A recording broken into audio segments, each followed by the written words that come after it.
Next definition है orthonormal set की। किसी सेट एस को हम ऑर्थोनॉर्मल कब कहेंगे?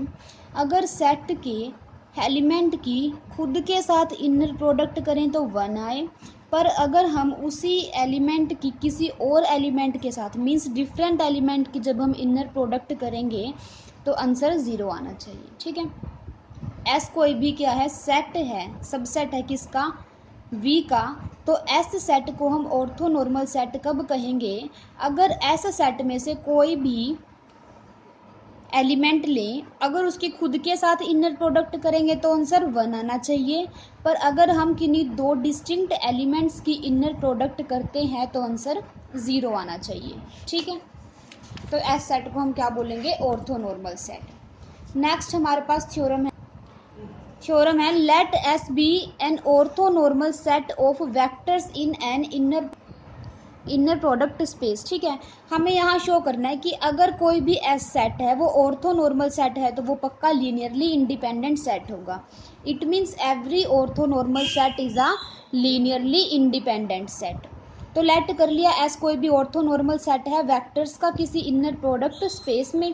तो by definition of orthonormal set हमें पता है अगर ये ऑर्थोनॉर्मल सेट है तो डिस्टिंक्ट एलिमेंट्स की इनर प्रोडक्ट 1 होगी, और सॉरी सेम एलिमेंट की इनर प्रोडक्ट 1 होगी और डिस्टिंक्ट एलिमेंट की इनर प्रोडक्ट 0 होगी। ठीक है, यहाँ पर आई कर लेना क्योंकि सेम एलिमेंट की इनर प्रोडक्ट, ओके इसने यहाँ पे i is equals to j mention किया है। वही बात है कि अगर हम दो सेम एलिमेंट्स की इनर प्रोडक्ट करते हैं तो 1 आएगा और डिस्टिंक्ट एलिमेंट की इनर प्रोडक्ट करेंगे तो 0 आएगा। अब हमें क्या दिखाना है कि सेट एस लीनियरली इंडिपेंडेंट होना चाहिए, तो हम लीनियर कॉम्बिनेशन 0 लेकर चले और दिखा देंगे कि सारे के सारे स्केलर्स 0 हो जाएंगे। A1 U1, ठीक है, लीनियर कॉम्बिनेशन 0 लेकर चल पड़े। जब इसे समीशन फॉर्म में लिखेंगे तो इस तरह लिखेंगे कि I1 to N AI UI is equals to 0। अब हम इसकी इनर प्रोडक्ट फाइंड आउट करेंगे U K के साथ। ठीक है, U के कुछ भी हो सकता है, U1 भी U2 भी, मतलब K की वैल्यू कुछ भी हो सकती है। हम इनर प्रोडक्ट लेकर चले इसकी U K के साथ। ठीक है, और ये इसकी वैल्यू क्या थी? 0। इट मीन्स 0 की इनर प्रोडक्ट U K के साथ। किसी भी एलिमेंट की 0 के साथ इनर प्रोडक्ट ऑलवेज 0 आती है, तो ये आंसर आ गया हमारे पास 0। अब यहाँ पे देखो स्केलर्स हमारे पास क्या हैं? पहले हैं। ठीक है, फर्स्ट मतलब आगे की तरफ हैं, तो स्केलर एज इट इज बाहर आ जाएंगे। UI की इनर प्रोडक्ट UK के साथ इज इक्वल्स टू 0। ठीक है, अब इसे जब ओपन करेंगे तो क्या होगा? A1 U1 की इनर प्रोडक्ट UK के साथ प्लस A2 U2 की इनर प्रोडक्ट UK के साथ प्लस AK UK की इनर प्रोडक्ट UK के साथ प्लस अप टू AN और UN की इनर प्रोडक्ट UK के साथ इज इक्वल्स टू 0। अब हमें पता है कि डिफरेंट एलिमेंट की इनर प्रोडक्ट तो 0 होगी, तो यहाँ से ये भी 0, ये भी 0 और ये भी 0, तो बचेगा क्या? UK की इनर प्रोडक्ट UK के साथ इंटू AK। और हमें पता है कि ये UI हैं सारे के सारे ऑर्थोनॉर्मल सेट है, तो इट मीन्स सेम एलिमेंट की सेम के साथ जब इनर प्रोडक्ट निकाल लेंगे तो वो क्या आएगा? 1। तो सिर्फ क्या बचेगा? AK। तो AK into 1 is equals to 0। It means AK क्या हो गया? 0, K की वैल्यू 1 to N। ठीक है, तो इसका मतलब सारे के सारे स्केलर्स हमारे पास कैसे आ गए? 0 आ गए। तो सेट S कैसा बन जाएगा? लीनियरली इंडिपेंडेंट, और हमने यही प्रूफ करना था। नेक्स्ट देखो थ्योरम, हमें इसमें ऑर्थोनॉर्मल बेसिस गिवन है किसी इनर प्रोडक्ट स्पेस V के। ठीक है, let U1 U2 UN be orthonormal basis of an inner product space V, और हमने V से कोई भी एलिमेंट लिया U, कोई भी आर्बिटरी मेंबर है। तो हमें क्या दिखाना है? Then the coordinate of U relative to the basis UI, कि जब हम कोऑर्डिनेट निकालें U के। नेक्स्ट थ्योरम क्या है कि U1 U2 UN orthonormal basis है किसी इनर प्रोडक्ट स्पेस V के, और V में से हमने कोई भी आर्बिटरी मेंबर U लिया। Then the coordinate of U relative to the basis UI, कि जब हम कोऑर्डिनेट फाइंड आउट करेंगे U के with relative to the basis UI, वो किसके इक्वल होंगे? इनर प्रोडक्ट ऑफ U की UI के साथ। इसका मतलब क्या है कि जब हम U को इनके लीनियर कॉम्बिनेशन में लिखेंगे तो वहाँ से जो स्केलर्स होंगे उसे हम कोऑर्डिनेट्स बोलेंगे, और उन कोऑर्डिनेट्स की वैल्यू किसके इक्वल होगी? U की इनर प्रोडक्ट UI के साथ। और हमें क्या प्रूफ करना है कि नॉर्म ऑफ U स्क्वायर इसके इक्वल हो। ठीक है, तो देखो लेट ये हमें गिवन है ऑर्थोनॉर्मल बेसिस है, ऑर्थोनॉर्मल सेट होगा, ऑर्थोनॉर्मल सेट हमें पता है इन दो कंडीशंस को सेटिस्फाई करता है। अब हमने यू कोई भी एलिमेंट वी से लिया और ये क्या है, बेसिस है वी का, तो इट मीन्स यू को हम इन एलिमेंट्स के लिनियर कॉम्बिनेशन में लिख सकते हैं। तो हमने यहाँ से यू को u1 u2 un के लिनियर कॉम्बिनेशन में लिख दिया। अब देखो by definition of coordinates, coordinates की डेफिनेशन यही होती है कि जब हम u को ui के लिनियर कॉम्बिनेशन में लिखेंगे वहाँ से जो स्केलर्स आएंगे उन्हें ही हम क्या बोलेंगे, coordinates of u related to the basis ui। It means यहाँ पर जितने भी ai's आएंगे वो क्या होंगे, कोऑर्डिनेट्स होंगे, ठीक है।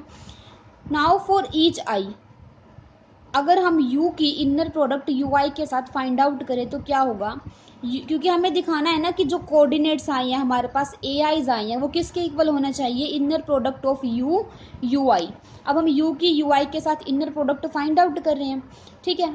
u की वैल्यू हम यहाँ से रख देंगे और ui एज इट इज़, यहाँ से पहले एलिमेंट में से ए मतलब ये जो स्केलर बाहर आएगा तो एज इट इज़ बाहर आ जाएंगे और बचेगा क्या अंदर, यूजे की इनर प्रोडक्ट यूआई के साथ, ठीक है। अब यूजे की इनर प्रोडक्ट यूआई, इस समीशन को खोल लेंगे तो क्या आएगा, ए1 यू1 की इनर प्रोडक्ट यू आई के साथ, ए2 यू2 की इनर प्रोडक्ट यू आई के साथ, ए आई यू आई की इनर प्रोडक्ट यू आई के साथ, plus A N U N की इनर प्रोडक्ट यू आई के साथ, ठीक है। अब ये देखो क्या आएगा, ये सारे के सारे जो यूआईज थे वो ऑर्थोनॉर्मल बेसिस बना रहे थे, इसका मतलब सेम की सेम के साथ इनर प्रोडक्ट तो 1 हो जाएगी और बाकी सारे के सारे 0 बन जाएंगे, तो बचेगा क्या, ए आई, ठीक है ना। यहाँ से सिर्फ ए आई बच गया क्योंकि ये 0, यहाँ पे ए आई इंटू 1 क्योंकि यू आई की यू आई के साथ इनर प्रोडक्ट 1 होगी प्लस बाकी सारी टर्म्स 0, ठीक है। तो हमारे पास ए आई आ गया, तो यहाँ से हमारे पास क्या आ गया कि u की यू आई के साथ inner product is equals to A I. In view of this we get from first, तो हमने ये वाली चीज़ दिखा दी कि जो कोऑर्डिनेट्स हैं उनकी क्या आ गई वैल्यू, इक्वल आ गई नॉर्म ऑफ यू आई के, और ये फर्स्ट पार्ट में हमें यही प्रूफ करना था। अब हमें नॉर्म ऑफ यू स्क्वायर इसके इक्वल दिखाना है, तो देखो in view of this we get from first, अब इसने क्या किया कि u is equals to summation i 1 to n u की inner product you i into u i, ये लेकर चले हम, क्योंकि यहाँ पर इसने क्या किया, ए आई की वैल्यू हमारे पास ये आई थी और इसके अंदर उठा के ए आई की ये वैल्यू पुट कर दी, ठीक है। ये वैल्यू यहाँ पर रखेंगे तो ये वाली चीज़ आ जाएगी हमारे पास। We know that norm of x square क्या होता है कि एक्स के साथ इनर प्रोडक्ट, अब हमें यहाँ पर इसे प्रूफ करने के लिए नॉर्म ऑफ यू स्क्वायर निकालना है, तो हम यू की इनर प्रोडक्ट यू के साथ फाइंड आउट करेंगे, ठीक है। यू की वैल्यू ये थी ना, हमने ये रख दी यहाँ से यू की इनर प्रोडक्ट यू के साथ। अब देखो ए आई ये पहले एलिमेंट में से स्केलर बाहर आएंगे तो एज इट इज़ आ जाएगा और जो पीछे वाले एलिमेंट में से स्केलर बाहर आएगा तो उसके ऊपर कॉन्जुगेट आ जाएगा, ठीक है। और बचेगा क्या अंदर, यू आई की इनर प्रोडक्ट यू जे के साथ। अब इसे ओपन करो, समीशन आई 1 to n को एज इट इज़ रहने दो, जे वाली वैल्यू को वेरी कराते हैं हम, ठीक है। तो पहले क्या आएगा, a i a one bar u i u one, ठीक है। इसी तरीके से ए आई भी आएगा, तो क्या आएगा, a I bar u i की इनर प्रोडक्ट यू आई के साथ, इसी तरीके से लास्ट में एन तक जाएगी ना जे की वैल्यू, तो ए आई यहाँ पर समीशन ए आई के ऊपर चल रहा है, ठीक है। यहाँ पर ए आई के ऊपर समीशन चल रहा है हमारा, ए आई और ए जे का समीशन ओपन कर रहे हैं अभी हम, ए आई के ऊपर समीशन हमने एज इट इज़ रखा, सिर्फ ए जे का समीशन ओपन कर रहे हैं, तो लास्ट टर्म क्या आएगी, A N bar u i की इनर प्रोडक्ट यू एन के साथ, ठीक है। अब देखो डिफरेंट एलिमेंट की इनर प्रोडक्ट तो 0 हो जाएगी, ठीक है। ये भी 0, ये भी 0, बीच वाले सारे ये 0 हो जाएंगे, तो क्या बचेगा, समीशन ए आई की इनर प्रोडक्ट ए आई बार के साथ ए आई की प्रोडक्ट ए आई बार के साथ into inner product of u i की यू आई के साथ, ये वाली चीज़ क्या बन जाएगी 1, क्योंकि सेम एलिमेंट की सेम के साथ इनर प्रोडक्ट 1 होती है ऑर्थोनॉर्मल बेसिस के केस में।